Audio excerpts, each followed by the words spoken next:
ذكريات، ولنا حديث عن الأمنيات، ونعيش لقاء مع أجمل اللحظات.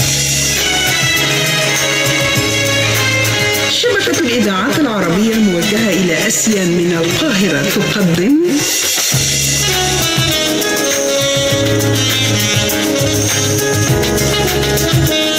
لقاء مع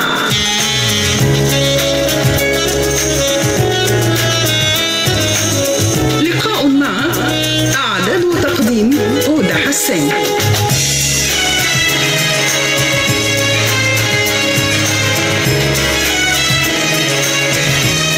أهلا بكم إلى حلقة جديدة و33 سنة بتمر على رحيل الملحن الكبير بليغ حمدي.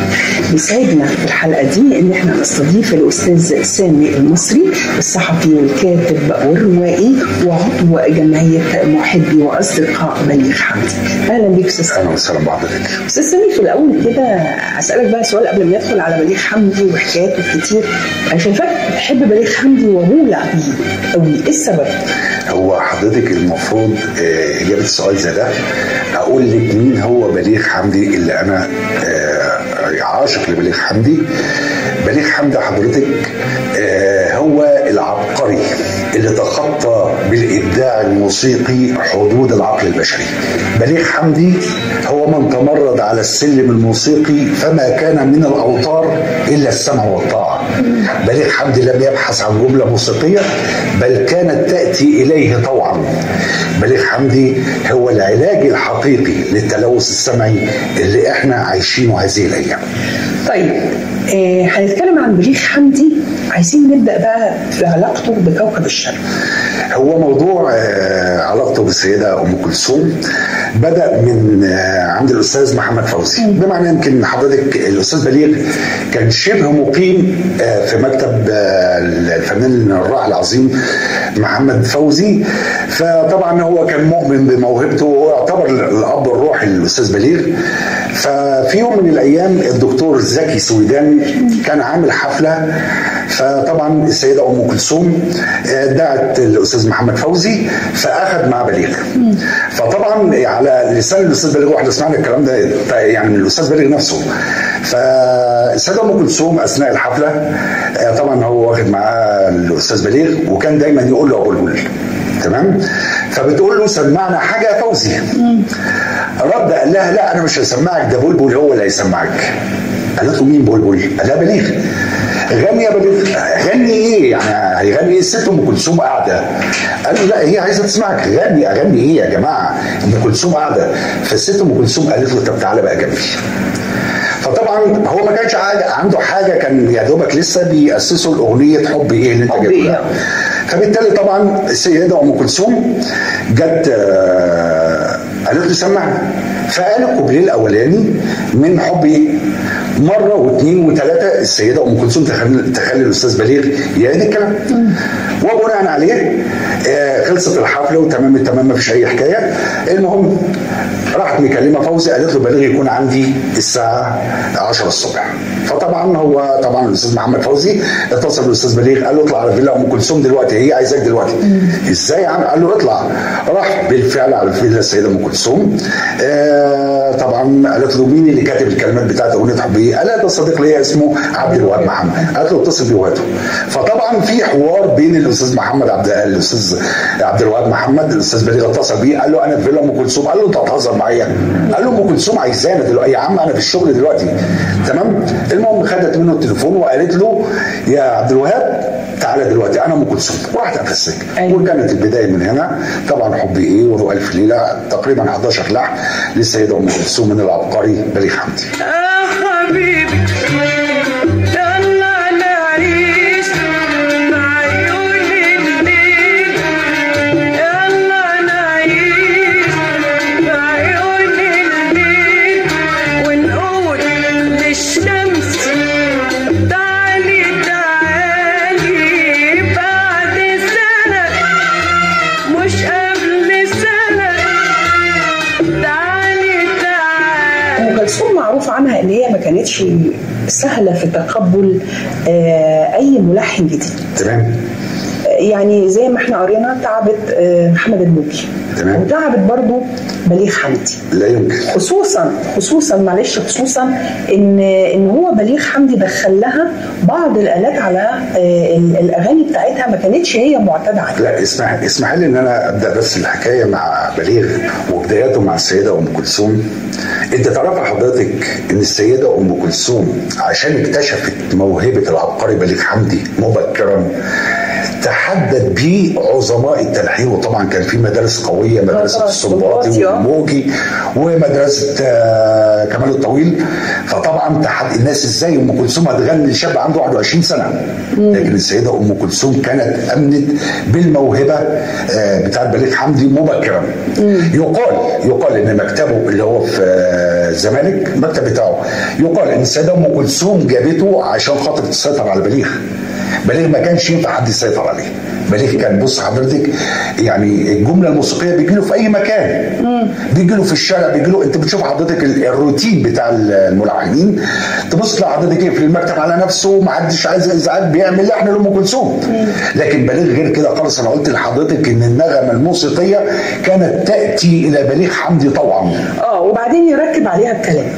لا مش راكب على الكلام حضرتك. بص حضرتك، بليغ النهارده لما تيجي تكلميني عن المزيكا بتاعت بليغ حضرتك، في حاجه اسمها توزيع موسيقي.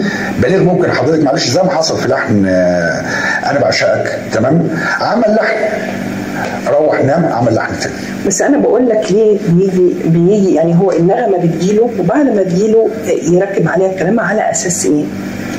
على اساس الاغنيه اللي هي غنتها ميادة الحناوي ليه، اللي هي اغنيه ايه حضرتك؟ كان يا مكان. كان يا مكان. هو كان قاعد، كان في حاله حزن، دي هنتكلم طبعا عليها حاله خاصه يعني، بعد تقريبا في ابو ظبي او في انفصاله مع السيده ورده، فبدات الكلام يجيله وهو قاعد. تمام، اقول لحضرتك على اساسه بقى ركب النغمه. طيب، هو بص حضرتك، الاستاذ بليغ في الموضوع الاغنيه دي تحديدا كان حصل مشكله الانفصال بينه وبين السيده ورده، وطبعا انا مش هقدر اتكلم في حاجه زي دي لان دي حاجات شخصيه. تمام، فهو كان في مكان على البحر تقريبا في ابو ظبي. فبعد ما موضوع خد قرار الانفصال، فقعد، كان معاه على ما اظن كان في محمد رشدي وسوزان عطيه او حد، يعني مش متذكر مين من العنصر الرجال اللي كان معاه، سوزان عطيه. فطبعا هو قاعد يدندن بدايه الكلام، وروح تمام التمام. فطبعا كان في المحامي بتاعه، فطبعا الراجل مشكورا كان قاعد بيكتب الكلام، تمام. ولما رجعوا الفندق قال له يا بليغ، ده انت عملت امبارح لحن كذا كذا. قال له ازاي انا قلت الكلام ده؟ قال له طب يا رشدي يا سوزان ايه الحكايه؟ طلع قاعد قفل على نفسه 4 ساعات في الغرفه في الفندق، نزل بلحن كان يا مكان. وما اروع هذا اللحن، وما اروع هذا اللحن. كان يا مكان، كان يا مكان، كان يا مكان، كان يا مكان، كان يا مكان، كان يا مكان، كان يا مكان، كان يا مكان، كان يا مكان، الحب مالي بيتنا ومدفينا الحنان، مدفينا الحنان. عايز اقول لحضرتك حاجه، الاستاذ بليغ يعد من افضل 3 موسيقيين على مستوى العالم، تمام، ان ما كانش افضلهم. ليه حضرتك؟ انا قلت لحضرتك من شويه بليغ اللحن او الجمله الموسيقيه بتاعته اللي انا بعتبرها لاي موسيقي رساله دكتوراه، بليغ مش زي باقي الملحنين. بليغ قبل ما يلحن ام كلثوم كان بيعجبه ايه اغاني ام كلثوم؟ لا هو بص حضرتك، يعني اكيد في اغاني كانت بتعجبه، بس هو ممكن معلش عشان خاطر هو يتميز عن الاخرين، كان بص حضرتك ممكن يكون في حاجه تعديل عليها، يبقى نفسه يعملها. بس خلاص انت معلش مش هنعدل على السنباطي ولا هنعدل على، لا بس انا اعرف ان هو كان بيحب الاطلال، كان بيحب الاطلال قوي. اكيد طبعا. يعني اقول لحضرتك حاجه، انا عندي معلومه ان الاستاذ بليغ اقرب اغنيه كانت ليه من اغاني الاستاذ عبد الحليم كانت اغنيه زي الهوا. تمام حضرتك، كان بيحب الاغنيه دي جدا. تمام. فلا الموضوع كبير مع الاستاذ. دي ليها مقدمه موسيقيه حلوه جدا زي الهوا. بص انا قلت لحضرتك للمره الثانيه الجمله الموسيقيه اللي بتطلع من اوتار بليغ حمدي ما هي الا رساله دكتوراه لكل من يهوى الموسيقى. وانا متاكد من كلامي للمره الثانيه بقولها، الجمله الموسيقيه اللي بتطلع من اوتار بليغ حمدي ما هي الا رساله دكتوراه لكل موسيقي. بليغ لم ولن يتكرر لمده 1000 سنه قدام. بليغ حاله جه ومشي وقدم لنا رساله. اقول لحضرتك حاجه، رغم مرور 33 سنه على رحيل القيصر او العبقري بليغ حمدي، احنا لحد النهارده ما فهمناش مين هو بليغ حمدي. في احدى المهرجانات اللي بتقام في الدول العربيه بنشوف فرقه موسيقيه ما شاء الله متعديه ل 200 عازف وبيعزفوا نفس الحان بليغ. لكن للاسف هل حضرتك بتسمع المزيكا اللي انت بتشوفها النهارده او في المهرجان اللي انا اقصده بنفس الطعم الجميل اللي كنا بنسمعه؟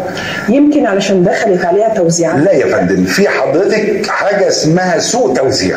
بليغ حمدي كان بيوزع الاغنيه. عارف مثلا الاستاذ حسن انور هيقول ايه؟ النهارده لما تيجي تشوف حضرتك اغنيه المقدمه بتاعتها دكتوراه اللي هي اغنيه حاول تفتكرني، تعالى حضرتك هتبص تلاقي الايقاع بيقول حاجه، العزف الصوت المنفرد بيقول حاجه، الهوائيات بتقول حاجه. بليغ بيوصلك ان انت الدمعه خلاص هتنزل من عينيكي، فجاه تبص تلاقي الفرح على المسرح. عمرك ما هتشوفي ضحكه طالعه من قلب العندليب الاسمر عبد الحليم حافظ الا في لحن البليغ. قول لي بليغ حمدي هو اللي كان عامل الموسيقى بتاعت مسرحيه ريا وسكينه. طبعا. اسمحي لي ان انا برضو اقول لحضرتك على وجهه نظري في مسرحيه ريا وسكينه. مسرحيه ريا وسكينه حضرتك فيها عظماء المسرح، السيده سهير البابلي، السيده شاديه، الفنان عبد المنعم مدبولي، والفنان احمد بدير.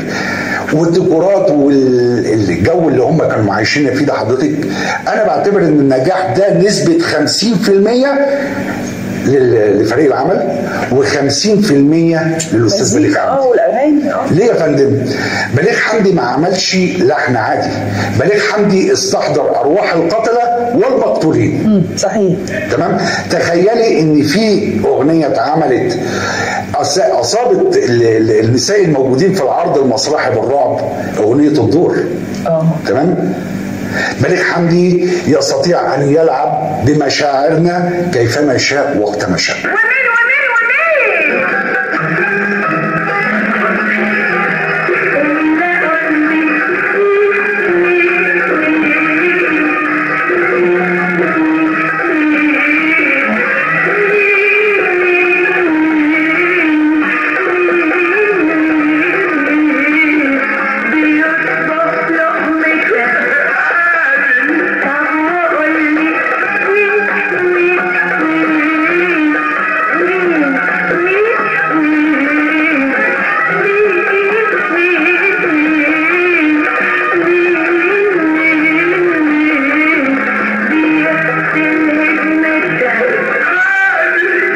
أعزائي أن نكون قد وصلنا سويا إلى ختام الجزء الأول من حلقة لقاء مع، والتي استضفنا بها الأستاذ سامي المصري، الصحفي والروائي وعضو جمعية أصدقاء بليغ حمدي، وعلى وعد باللقاء في الأسبوع القادم بمشيئة الله.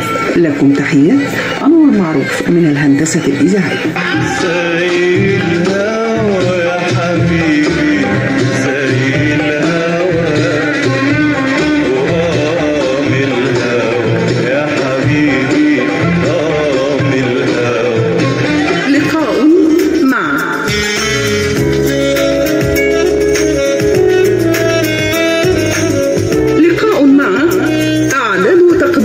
أودة حسين.